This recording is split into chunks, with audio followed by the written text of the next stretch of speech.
Hello everyone, welcome back to my YouTube channel Knowledge Box and Cooking. Today I'm going to explain Dr. B.R. Ambedkar SSLC English Summary. Let's start the video. Dr. Ambedkar was a voracious reader. He bought books by sacrificing other needs. When Ambedkar was in New York, he bought 2000 old books. In London, where he went for the second round table conference, bought books which had to be sent to India in 32 boxes. Doctor B R Ambedkar ಅವರು ನಿರಂತರ ಓದುಗರಾಗಿದ್ದರು. ಇತರ ಅಗತ್ಯಗಳನ್ನು ತ್ಯಾಗ ಮಾಡಿ ಪುಸ್ತಕಗಳನ್ನು ಖರೀದಿಸಿದ್ದರು.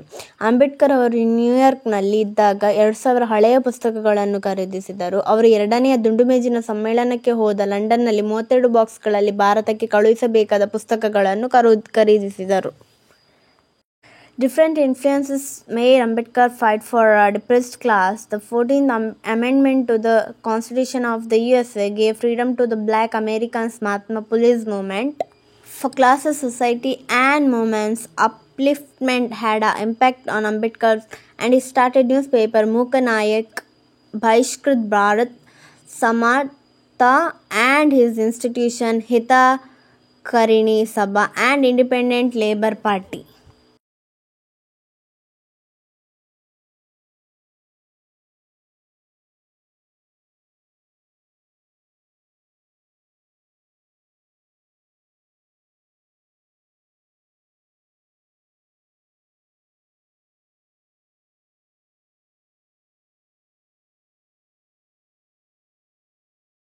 ವಿಭಿನ್ನ ಪ್ರಭಾವಗಳು ಅಂಬೇಡ್ಕರ್ ಅವರನ್ನು ಹಿಂದುಳಿದ ವರ್ಗಕ್ಕಾಗಿ ಹೋರಾಡುವಂತೆ ಮಾಡಿತು. ಅಮೆರಿಕ ಸಂವಿಧಾನದ 14ನೇ ತಿದ್ದುಪಡಿಯು ಕಪ್ಪು ಅಮೆರಿಕನ್ನರಿಗೆ ಸ್ವಾತಂತ್ರ್ಯ ನೀಡಿತು. ವರ್ಗರಹಿತ ಸಮಾಜಕ್ಕಾಗಿ ಮಹಾತ್ಮ ಫುಲೆಯವರು ಆಂದೋಲನ ಮತ್ತು ಮಹಿಳೆಯರ ಉನ್ನತಿ ಅಂಬೇಡ್ಕರ್ ಮೇಲೆ ಪ್ರಭಾವ ಬೀರಿತು ಮತ್ತು ಅವರು ಪತ್ರಿಕೆಗಳನ್ನು ಪ್ರಾರಂಭಿಸಿದರು. ಮೂಕ ನಾಯಕ್, ಬಹಿಷ್ಕೃತ ಭಾರತ ಸಮತ ಮತ್ತು ಅವರ ಸಂಸ್ಥೆಗಳು, ಹಿತಕಾರಿಣಿ ಸಭಾ ಮತ್ತು ಸ್ವತಂತ್ರ ಕಾರ್ಮಿಕ ಪಕ್ಷ.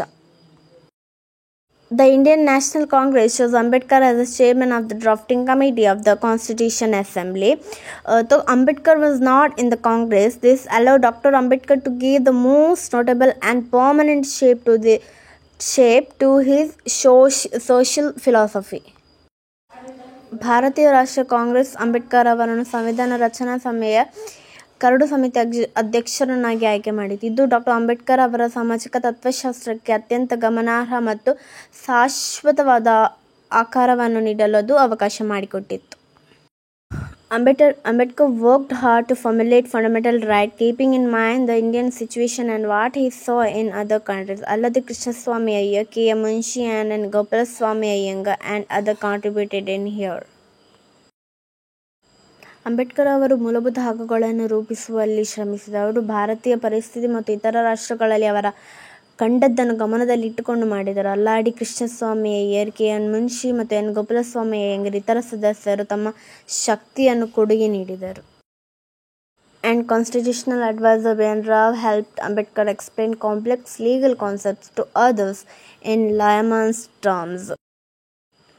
ಮತ್ತು ಸಾಂವಿಧಾನಿಕ ಸಲಹೆಗಾರರಾದ B.N. ರಾವ್ ಜನಸಾಮಾನ್ಯರ ಭಾಷೆಯಲ್ಲಿ ಸಂಕೀರ್ಣವಾದ ಕಾನೂನು ಪರಿಕಲ್ಪನೆಗಳನ್ನು ಇತರರಿಗೆ ವಿವರಿಸಲು ರಾವ್ ಅವರು ಅಂಬೇಡ್ಕರ್ ಅವರಿಗೆ ಸಹಾಯ ಮಾಡಿದರು.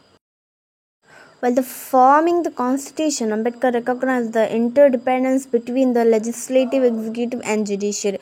Without neglecting the importance of the citizens, Ambedkar's legal expertise and vision of social justice. ಸಂವಿಧಾನವನ್ನು ರಚಿಸುವಾಗ ಅಂಬೇಡ್ಕರ್ ಅವರು ನಾಗರಿಕರ ಪ್ರಾಮುಖ್ಯತೆಯನ್ನು ಕಡೆಗಣಿಸದೆ ಶಾಸಕಾಂಗ, ಕಾರ್ಯಾಂಗ ಮತ್ತು ನ್ಯಾಯಾಂಗಗಳ ನಡುವಿನ ಪರಸ್ಪರತೆಯನ್ನು ಗುರುತಿಸಿದರು. ಅಂಬೇಡ್ಕರ್ ಅವರ ಕಾನೂನು ಪರಿಣತಿ ಮತ್ತು ಸಾಮಾಜಿಕ ನ್ಯಾಯದ ದೃಷ್ಟಿಕೋನವನ್ನು ಗುರುತಿಸಿ ನೆಹರು ಅವರು ಅಂಬೇಡ್ಕರ್ ಅವರನ್ನು ಸ್ವತಂತ್ರ ಭಾರತದ ಮೊದಲ ಕಾನೂನು ಸಚಿವರಾಗಿ ಆಯ್ಕೆ ಮಾಡಿದರು. The author expressed their opinion that if there are instances of civil disobedience in the form of strikes, then as Ambedkar had earlier said, it is the grammar of anarchy in a free democratic India. This is a threat to the country. ಮುಷ್ಕರಗಳ ರೂಪದಲ್ಲಿ ನಾಗರಿಕ ಅಸಹಕಾರದ ನಿದರ್ಶನಗಳು ಕಂಡುಬಂದರೆ ಅಂಬೇಡ್ಕರ್ ಅವರು ಹಿಂದೆ ಹೇಳಿದಂತೆ ಅರಾಜಕತೆಯ ವ್ಯಾಕರಣ ಎಂದು ಮುಕ್ತ ಪ್ರಜಾಪ್ರಭುತ್ವ ಭಾರತದಲ್ಲಿ ಲೇಖಕರು ತಮ್ಮ ಅಭಿಪ್ರಾಯವನ್ನು ವ್ಯಕ್ತಪಡಿಸುತ್ತಾರೆ. ಇದು ದೇಶಕ್ಕೆ ಒಳ್ಳೆಯದಲ್ಲ, ಏಕೆಂದರೆ ಇದು ಸಾರ್ವಜನಿಕ ಆಸ್ತಿ ಮತ್ತು ಜೀವಗಳನ್ನು ಸಹ ಕಳೆದುಕೊಳ್ಳುತ್ತದೆ. Buddha and Tamil poets have questioned the divisive force in society. The caste system is deep-seated in India. The Buddha's view on the last divisions is as follows. First, a noble and perfect people. Second, the ignoble and unwholesome people. Buddha ಮತ್ತು ತಮಿಳ್ ಕವಯಿತ್ರಿ ಅವಾಯ ಸಮಾಜದಲ್ಲಿನ ವಿಭಜಕ ಶಕ್ತಿಗಳನ್ನು ಪ್ರಶ್ನಿಸುತ್ತಾರೆ. ಜಾತಿ ವ್ಯವಸ್ಥೆಯು ಭಾರತದಲ್ಲಿ ಆಳವಾಗಿ ಕುಳಿತಿದೆ. ಕೊನೆಯ ವಿಭಾಗಗಳ ಬಗ್ಗೆ ಅಧ್ಯಯನ. ಬುದ್ಧನ ಅಭಿಪ್ರಾಯ ಹೀಗಿದೆ. ಉದಾತ್ತ ಮತ್ತು ಪರಿಪೂರ್ಣ ಜನರು. ಎರಡನೆಯದು ಕನಿಷ್ಠ ಮತ್ತು ಅಪರಿಪೂರ್ಣ ಜನರು. ತಮಿಳಿನ ಕವಯಿತ್ರಿ ಅವಾಯ ಹೇಳಿದರು. ಮೊದಲನೇ ದಾನಿಗಳು ಮತ್ತು ಶ್ರೇಷ್ಠರು. ಎರಡನೆಯದು ಜಿಪುಣರು ಮತ್ತು ಕನಿಷ್ಠರು.